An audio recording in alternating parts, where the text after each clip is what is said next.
दोस्तों नमस्कार, मैं संजय मग्गो और मौजूद है देश रोजाना के डिजिटल मीडिया मंच पर। दिल्ली के अंदर भारतीय जनता पार्टी का 26 साल का राजनीतिक सूखा, 26-27 साल का कह सकते हैं। 1998 में बीजेपी की सरकार थी 1998 तक, और उसके बाद 2025 में अब भारतीय जनता पार्टी की सरकार वापस आई, तो यानी कि लगभग 27 साल बाद बीजेपी की वापसी हुई। जब 1998 में चुनाव हुआ था दिल्ली विधानसभा का, उस चुनाव के अंदर भारतीय जनता पार्टी की तरफ से जो सीएम कैंडिडेट थी या जिनके नेतृत्व में चुनाव चल रहा था, 52 दिन की मुख्यमंत्री थी सुषमा स्वराज। सुषमा स्वराज के नेतृत्व में चुनाव हुआ था वो 1998 का, और सुषमा स्वराज के सामने थी कांग्रेस पार्टी की तरफ से शीला दीक्षित। सुषमा वर्सेस शीला जो चुनाव हुआ, उसके अंदर शीला दीक्षित ने एक ऐसा डंका बजाया अपना, या उनको इस प्रकार की विजय मिली कि हैट्रिक की सरकार बनती रही। लगातार उनकी 15 साल से ज़्यादा समय तक शीला दीक्षित मुख्यमंत्री रहीं, केयरटेकर सीएम भी रही कुछ समय के लिए। तो इस लिहाज से 15 साल और लगभग 25-26 दिन शीला दीक्षित मुख्यमंत्री रहीं। यानी कि जब भारतीय जनता पार्टी का जो अवसान हुआ था, वो सुषमा स्वराज जी उस समय मुख्यमंत्री थी, उनके नेतृत्व में, उनकी देखरेख में चुनाव हुआ और बीजेपी की सत्ता से रुखसती हुई। जब भारतीय जनता पार्टी अब सरकार बनाई आज, यानी कि 2025 में 27 साल बाद, तो उस समय एक बार फिर से एक महिला को कमान दी गई, और उन महिला का नाम है रेखा गुप्ता। दोनों घटनाक्रम में देखें तो जो सिमिलरिटीज़ हैं, जब सरकार जा रही थी तो उस समय भी हरियाणा की बेटी मुख्यमंत्री थी, और जब सरकार दोबारा आई 27 साल बाद, तो उस समय भी हरियाणा की बेटी, हरियाणा की बहू मुख्यमंत्री हुई। जो मैं आपको बता रहा था कि जब सरकार जा रही थी सुषमा स्वराज जी के नेतृत्व वाली, स्वर्गीय सुषमा जी वाली, उस समय भी हरियाणा की बेटी और हरियाणा की बहू, उनके नेतृत्व में चुनाव था। और अब की बार जब कमान देने की बारी आई तो फिर एक बार हरियाणा की बेटी और हरियाणा की बहू थी। यानी कि आप कह सकते हैं कि बीजेपी का 27 साल का सफर सुषमा से रेखा तक। इस बीच में विपक्ष के नेता की बात भी भले ही आई तो तमाम चेहरे सामने आते रहे, विजेंद्र गुप्ता जी भी बनते रहे, लेकिन जब कमान देने की बात थी तो एक नारी से नारी को, महिला से महिला को। मैं आपको जो बता रहा था कि 1993 में जो चुनाव हुआ था दिल्ली विधानसभा का, लंबे समय के बाद, और उस चुनाव के अंदर मदन लाल खुराना के नेतृत्व में वो चुनाव हुआ था। सेंटर गवर्नमेंट जो थी वो कांग्रेस पार्टी की थी, सेंटर में कांग्रेस की सरकार थी, और दिल्ली के अंदर सरकार बनी थी उस समय मदन लाल खुराना के नेतृत्व के अंदर भारतीय जनता पार्टी की। मदन लाल खुराना पर उस समय हवाला कांड का एक आरोप लगा था, और उस आरोप के चलते मदन लाल खुराना ने, क्योंकि शुचिता और स्वच्छता की राजनीति बहुत जरूरी हुआ करती है, तो मदन लाल खुराना का इस्तीफा हो गया, उन्होंने त्यागपत्र दे दिया। लगभग 2.5 साल का समय पूरा किया होगा मदन लाल खुराना ने। मदन लाल खुराना के बाद दिल्ली की कमान जो मिली, दिल्ली की जो सत्ता मिली, वो दिल्ली की सत्ता मिली फिर साहिब सिंह वर्मा को। साहिब सिंह वर्मा जाट नेता और हरियाणवी उनका बैकग्राउंड था उनका भी, और वहाँ से आने वाले साहिब सिंह वर्मा दिल्ली के मुख्यमंत्री बने।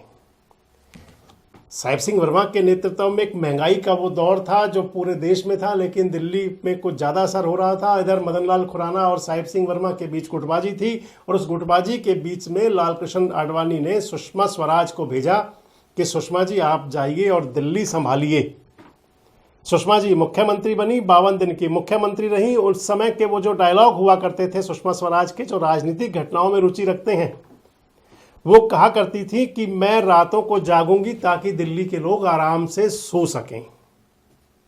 कहा करती थी कि थानों में जाऊंगी, तो उस समय एक डिबेट थी जिसके अंदर शीला दीक्षित ने कह दिया था कि सुषमा जी दिल्ली पुलिस आपके हाथ में नहीं है, आज तक भी नहीं है। तो जो सुषमा जी कहा करती थी कि हम जागेंगे, दिल्ली सोएगी, लेकिन हुआ ये कि 27 साल के लिए भारतीय जनता पार्टी को सुला दिया। यही कह सकते हैं कि बीजेपी की 26-27 साल लगभग सरकार नहीं आ पाई, और 27 साल बाद अब वापसी हुई। मैं आपको जो बता रहा था कि सुषमा से और रेखा तक जो बीजेपी का चला इस 27 साल का, जो 1993 का चुनाव हुआ था वो मदन लाल खुराना के नेतृत्व में चुनाव हुआ था। चेहरा मदन लाल खुराना थे तो मुख्यमंत्री मदन लाल खुराना बने।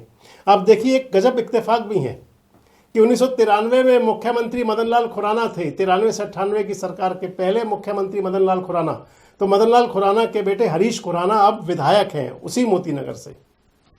अगर साहिब सिंह वर्मा बाद में मुख्यमंत्री हुए थे तो उन साहिब सिंह वर्मा के बेटे ने आज मंत्री पद की शपथ ले ली है। मुख्यमंत्री तो बनते बनते रह गए, लेकिन मंत्री वो भी बन गए हैं, विधायक हैं। और सुषमा स्वराज जो तीसरी मुख्यमंत्री थी, सुषमा स्वराज की बेटी बांसुरी स्वराज इस समय दिल्ली के अंदर सांसद हैं, नई दिल्ली की सांसद। अब बात ही आ जाएगी कि आखिर 27 साल में क्या बदला। इस 27 साल के अंदर जो खासकर भारतीय जनता पार्टी की राजनीति रही वो क्या रही। 1998 का जो चुनाव हुआ, उस चुनाव के अंदर नेतृत्व सुषमा स्वराज का था और सुषमा स्वराज जी के नेतृत्व में भारतीय जनता पार्टी हार गई थी। 2003 का चुनाव हुआ। 2003 के चुनाव में भारतीय जनता पार्टी ने जो अपना नेतृत्व दिया, मुख्यमंत्री चेहरा कोई नहीं दिया। उस चुनाव को शीला दीक्षित बनाम भारतीय जनता पार्टी हुआ और शीला दीक्षित 2003 में 1998 से भी ज़्यादा मजबूत हुई। 2008 का चुनाव हुआ, कुछ मुकाबला हुआ, लेकिन शीला दीक्षित हैट्रिक की सरकार बनाने में वही था शीला बनाम बीजेपी। और 2008 से 13 के बीच में फर्क ये जरूर आया कि शीला दीक्षित कांग्रेस में मजबूत हो रही थी, तो शीला दीक्षित के पर कतरने के लिए कांग्रेस पार्टी के कई नेता लग गए, चाहे उनके अंदर आज के भाजपा विधायक अरविंदर सिंह लवली हो और चाहे कांग्रेस के आज के बड़े नेता अजय माकन हो। शीला दीक्षित की दिल्ली से रुखसती ऐसी हुई कि फिर वो दोबारा कभी ना वहाँ विधायक बन पाई, ना कभी सांसद बन पाई दिल्ली से। और उनका जो अंतिम समय था वो राज्य के राज्यपाल के तौर पर पूरा हो रहा था। और इधर जहाँ बात कर रहे थे मैं आपसे भारतीय जनता पार्टी की, आखिर क्या बदला, तो भारतीय जनता पार्टी ने उसके बाद में जो 2013 का चुनाव हुआ, 2013 का चुनाव भी बीजेपी की तरफ से जो लड़ा गया, उस चुनाव के अंदर बीजेपी सबसे बड़ी सिंगल लार्जेस्ट पार्टी तो बनी, लेकिन सरकार दिल्ली के अंदर अरविंद केजरीवाल की बनी कांग्रेस के समर्थन से। यहाँ पर एंट्री हुई अरविंद केजरीवाल की।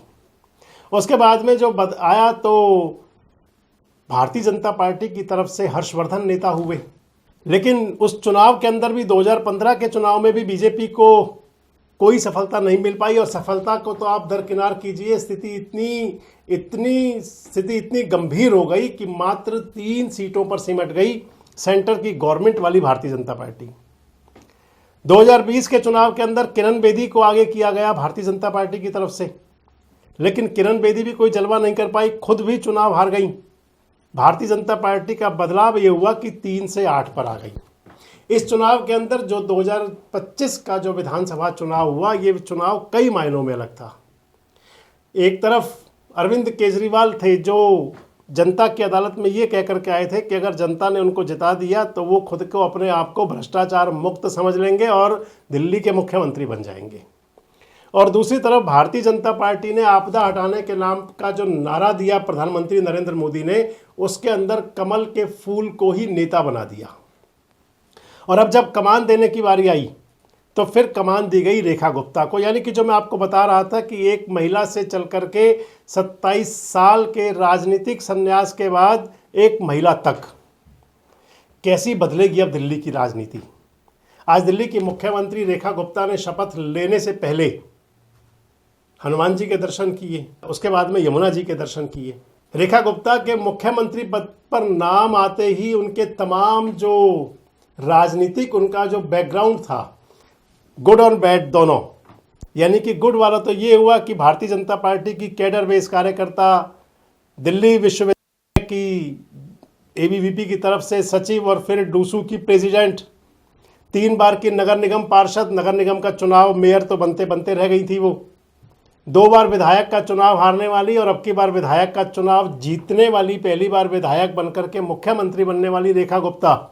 वो तो उनका सारा पॉजिटिव और गुड वाला था। और बैड वाला कि उनके पुराने तमाम ट्वीट सोशल मीडिया हैंडल पर जिनको कि मिटाया हटाया जा रहा था, लेकिन जिन लोगों ने स्क्रीनशॉट ले लिए थे, मैं भी आपको दिखा रहा हूं, वो सब कुछ चला कि दिल्ली की मुख्यमंत्री रेखा गुप्ता, जिनके वो सारे ट्वीट वायरल हुए, जिनके अंदर कहा जा सकता है कि नारी ही नारी के दुश्मन, एक ट्वीट वो है जिसके अंदर वो अरविंद केजरीवाल के लिए जन्म का रिकॉर्ड मांग रही हैं, और दूसरा रिकॉर्ड वीडियो वो है जिसमें उनको वो शब्द कहने में भी थोड़ी गलानी होती है कि आखिर ऐसे शब्द हम सभ्य समाज में कैसे बोल सकते हैं। लेकिन अब दिल्ली की राजनीति बदलेगी, कितना बदलेगी, कैसे बदलेगी, क्या होगा, नया क्या होगा। जिस प्रकार से सुषमा स्वराज जी केवल 52 दिन दिल्ली की मुख्यमंत्री रही थी, और उसके बाद में अब एक महिला को कमान मिली, रेखा गुप्ता को, वो कौन सा करिश्मा करेंगी, कौन सा अपना नया उनका अंदाज होगा, किस तरीके के काम होंगे। क्योंकि दिल्ली के लिए अब कहें तो ये तो ठीक है कि डबल इंजन की सरकार है, और संभावना है कि जब मार्च में नगर निगम के मेयर के चुनाव होंगे तो दिल्ली में ट्रिपल इंजन की सरकार भी बन जाएगी, मेयर भी भाजपा का ही हो जाएगा। 2-3 पार्षदों कमी है, वो भी अब आ ही जाएंगे आराम से, कोई दिक्कत होगी नहीं। तो इसलिए ट्रिपल इंजन की सरकार बन जाएगी और सेंट्रल गवर्नमेंट की तरफ से कोई दिक्कत होगी नहीं। लेकिन इसके बावजूद भी दिल्ली के लिए जो बहुत सारे वायदे हुए, चाहे वो 2500 रुपये महिलाओं को देने की बात हो, चाहे वो अरविंद केजरीवाल वाली तमाम योजनाएं, मुफ्त बिजली, मुफ्त पानी, मुफ्त शिक्षा, मुफ्त स्वास्थ्य, ये सब कुछ करने की फ्री वाली। अरविंद केजरीवाल खुद तो फ्री हो गए, लेकिन भारतीय जनता पार्टी के लिए फ्री में देने के लिए बहुत कुछ दे के चले गए हैं। वो कैसे देंगी रेखा गुप्ता?